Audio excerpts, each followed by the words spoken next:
Halo Sobat Noba, melanjutkan cerita dari episode sebelumnya ya. Di episode sebelumnya, banyak kultivator di planet Ranyun terjebak dalam ilusi warisan semu surgawi. Mereka salah tafsir, tergoda keserakahan, hingga binasa. Tetapi Wang Lin berbeda.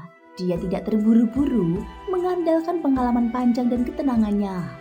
Pada akhirnya, warisan semu surgawi justru menunjukkan bahwa harta karun itu memang ditakdirkan untuk dirinya, bukan untuk orang lain. Wang Lin dengan sikap tenang dan superior menegur Sun Si yang datang meminta bantuannya meski sudah diperingatkan. Wang Lin sengaja bersikap tidak sopan untuk memberikan hukuman dan menunjukkan dominasi, mencegah masalah di masa depan. Dia paham betul bahwa dalam dunia kultivasi, menunjukkan kelemahan hanya akan mengundang intimidasi. Sun Si yang juga licik sebagai leluhur keluarga mencoba melakukan serangan balik dengan menawarkan tempat di alam surgawi guntur dan menyelidiki latar belakang Wang Lin dengan halus. Wang Lin dengan cerdik mengalihkan kecurigaan Sun Si dengan menyebut nama junior keluarganya, Sun Xuesan, yang pernah diselamatkannya. Hal ini membuat Sun Si semakin yakin bahwa Wang Lin adalah figur yang powerful dan misterius, lebih baik dijadikan sekutu daripada musuh. Scene diperlihatkan di tempat seorang pemuda bernama Sun Ling yang bertugas menjaga formasi. Seorang pria misterius berbaju ungu yang memancarkan aura garang datang dan jelas berniat mencari Wang Lin. Sun Ling, meski ketakutan, menunjukkan dedikasi tinggi dengan bersikukuh melindungi Wang Lin, yang dia kira hanya kultivator formasi inti, dan tidak mau menyerahkannya pada pria berbaju ungu itu. Wang Lin yang terkesan dengan sikap Sun Ling akhirnya keluar dari formasi atas kemauannya sendiri.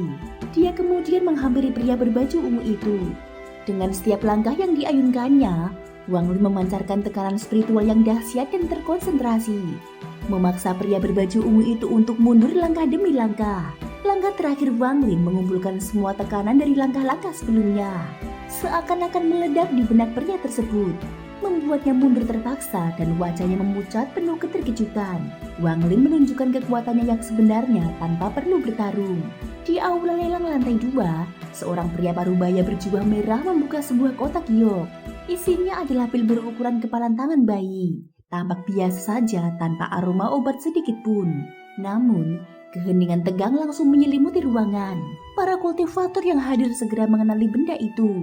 Benda itu adalah pil peringkat 8, harta langka yang bernilai tak ternilai.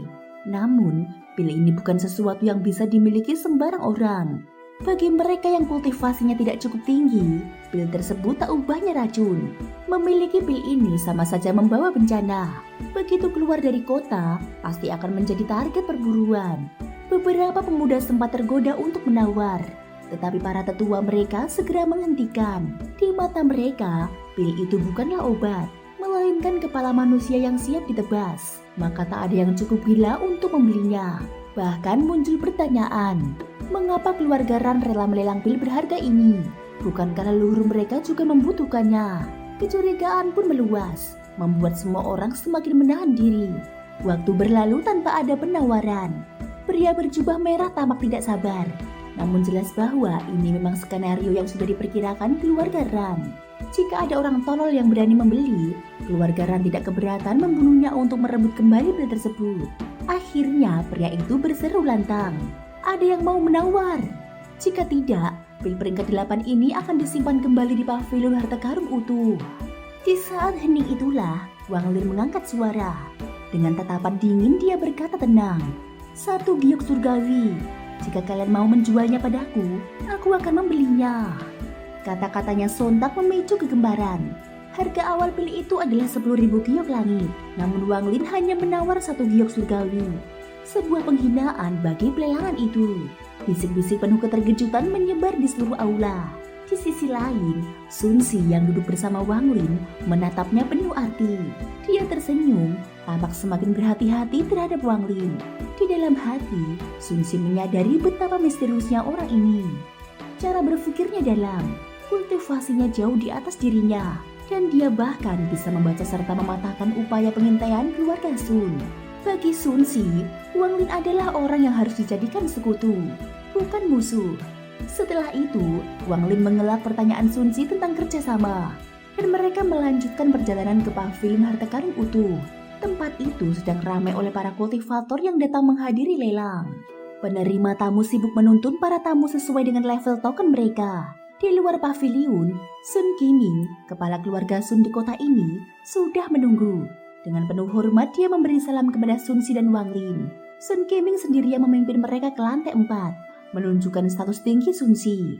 Ketika masuk ke ruangan khusus di lantai 4, Wang Lin tiba-tiba merasakan sesuatu yang aneh. Dengan indera spiritualnya, dia menemukan sosok tua di lantai 3 yang menyimpan aura samar. Hal ini membuat Wang Lin semakin waspada. Di ruangan itu pula, Sun Si mulai bercerita mengenai asal-usul pil peringkat 8 tersebut. Menurutnya, pil itu bukan berasal dari planet Ranyun, melainkan milik seorang kultivator asing yang terluka parah.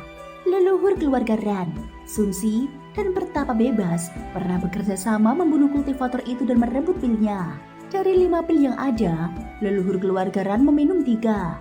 Sementara Sun Si dan Pertapa Bebas masing-masing mendapat 1. Wang Lin mendengarkan dengan wajah datar. Dia tidak suka mendengar kisah penuh intrik semacam itu. Namun Sun Si dengan sengaja mengungkapkan rahasia ini. Sun Si ingin Wang Lin sadar bahwa pelelangan pil itu bukan kebetulan, melainkan bagian dari rencana keluarga Ran. Memang, semakin jelas terlihat bahwa pil itu dilelang bukan untuk dijual kepada siapapun, melainkan sebagai umpan bagi Wang Lin.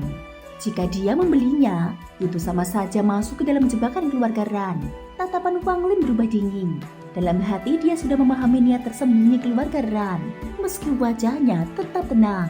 Sun Si yang memperhatikan ekspresinya merasa lega. Dia berhasil membuat Wang Lin menyadari kebenaran tanpa harus memaksakan kata-kata. Pada saat ini, di lantai atas pavilion harta karun, Sun Tai duduk berhadapan dengan Wang Lin. Wajahnya menampilkan ekspresi rumit, seolah banyak pikiran yang berputar di kepalanya. Meski kultivasinya telah jatuh ke tahap pembentukan jiwa, penglihatannya sebagai seorang kultivator berpengalaman masih tajam. Namun betapapun dia mencoba, dia tak sanggup menembus kultivasi Wang Lin. Hal itu membuatnya terkejut. Ingatannya melayang ke masa lalu saat di alam surgawi. Saat itu Wang Lin hanyalah kultivator formasi jiwa yang lemah. Tak lebih dari seorang pion yang bahkan tak layak diperhitungkan. Dia hanya bisa berdiri dari jauh, menyaksikan pertempuran antara Sun Tai dan Zoe, tanpa mampu berbuat apa-apa. Jika bukan karena cap Zoe yang melekat di tubuh Wang Lin kala itu, Sun Tai sudah bisa membunuhnya dengan sekali tebas. Namun kini, orang yang dulu dianggap remeh itu berdiri di hadapannya dengan tenang dan penuh wibawa. Satu tatapan saja dari Wang Lin membuat jiwa asal Sun Tai bergetar ketakutan. Perbedaan ini terlalu besar, begitu tajam hingga sulit baginya untuk menerimanya. Dulu, Wang Lin bukan apa-apa, tapi sekarang kedatangannya langsung menarik perhatian leluhur keluarga Ran. Bahkan sampai rela melelang pil peringkat 8 sebagai bentuk pemberian. Sementara Sun Tai sendiri, yang pernah berjaya sebagai ketua-tetua sekte mayat, kini hanya menjadi tamu tua yang hidup dari belas kasihan keluarga Ran. Perasaan Sun Tai semakin bercampur aduk saat dia mengingat masa lalu. Pernah sekali, dalam situasi hidup dan mati, Wang Lin meminta bantuannya. Andai saat itu dia tidak membantu, Wang Lin pasti sudah terbunuh di tangan leluhur klan iblis raksasa. Namun siapa sangka orang yang pernah bergantung padanya kini sudah tumbuh jauh melampaui dirinya. Bahkan, aura Wang Lin memberitahunya bahwa dia telah membunuh kultivator ascendant. Itu adalah prestasi mengerikan yang hanya bisa dilakukan segelintir orang di dunia. Bayangan Wang Lin yang dulu lemah perlahan memudar dari ingatannya, tergantikan oleh sosok kuat yang kini duduk di depannya. Dia bahkan merasa, sekalipun harus menjadi pelayan Wang Lin, dia tak akan berani mengeluh. Wang Lin tetap tenang, seolah memahami isi hati Sun Tai tanpa perlu berkata apa-apa. Setelah lama terdiam, Sun Tai akhirnya berbisik. "Kau, apa tingkat kultivasimu sekarang?" "Ascendant," jawab Wang Lin singkat. Sun Tai hanya bisa tersenyum kecut. Dia tak percaya begitu saja. Bagi dirinya, Wang Lin jelas bukan sekedar ascendant biasa. Bahkan leluhur keluarga Ran pun terasa tidak sebanding dengan kekuatan yang dimiliki Wang Lin saat ini. Wang Lin lalu menegaskan dengan nada tenang, "Kau masih belum menjawab pertanyaanku." Tatapannya mengalihkan diri dari Sun Tai dan menatap keluar jendela, seolah memberi tekanan tanpa suara. Tubuh Sun Tai bergetar halus. Dia merasa dirinya kembali menjadi junior di hadapan seorang senior agung. Ia pun mulai bercerita. Setelah dipindahkan ke tata surya dulu, dia sempat terdampar di planet Donglin. Di sana dia hidup hampir 100 tahun. bahkan sempat menjadi pelayan keluarga Lu sebelum akhirnya bebas. Dari keluarga itulah identitas di tubuhnya dirusak. Meski dia sendiri tidak tahu bahwa bekas identitas itu masih tersisa. Wang Lin menyipitkan mata ketika mendengar nama keluarga itu. Sun Tai melanjutkan bahwa di planet Donglin ada 3 keluarga besar. Keluarga Su, keluarga Lu, dan keluarga Liu. Mereka begitu kuat hingga hanya dengan mengirim seorang tetua, mereka bisa membantai seluruh planet Ranjun. Planet Donglin sendiri adalah tempat penuh kekacauan dan darah. Dan hanya dengan mengingatnya saja, tubuh Sun Tai bergetar ketakutan. Wang Lin diam-diam mendesah. Dia menyadari bahwa hati Dao Sun Tai telah hancur. Mantan ketua sekte mayat yang dulu ditakuti, kini hanyalah seorang tua rapuh yang sudah kehilangan ambisinya untuk mendaki lebih tinggi. Dia kemudian bertanya tentang keluarga Siang, namun Sun Tai menggeleng. Nama itu tidak pernah dia dengar. Pembicaraan lalu beralih ke sekte mayat. Sun Tai menjelaskan bahwa meski dia dulu ketua tetua cabang Susaku, dia hanya tahu sedikit. Sekte mayat sebenarnya adalah salah satu dari 2 sekte besar di sistem bintang aliansi, tersebar di banyak planet dengan pengaruh luas hingga ke pusat aliansi. Leluhurnya disebut-sebut sebagai tokoh dengan kedudukan yang sangat tinggi. Itulah sebabnya sekte ini bertahan lama. Sekte lain yang sepadan adalah Sekte 4 Dewa. Klan Susaku sendiri hanyalah cabang jauh dari sekte tersebut. Dan leluhur Susaku generasi pertama dikabarkan berasal dari planet 4 Dewa. Dengan kata lain, Wang Lin sendiri bisa dianggap sebagai murid luar dari Sekte 4 Dewa. Wang Lin merenung dalam-dalam. Banyak hal yang baru dia ketahui dari pengakuan Sun Tai ini. Kemudian, dia bertanya tentang status Sun Tai di keluarga Ran. Dengan getir, Sun Tai mengaku bahwa dia hanya tamu tua yang diterima karena kemampuannya di bidang alkimia dan pemurnian harta. Sun Tai juga memperingatkan Wang Lin agar jangan sampai meminum pil peringkat 8 itu. Karena itu adalah jebakan yang dipasang leluhur keluarga Ran sejak 4 tahun lalu. Matahari perlahan tenggelam di balik cakrawala. Cahaya senja menyinari tubuh Sun Tai, membuatnya tampak semakin renta.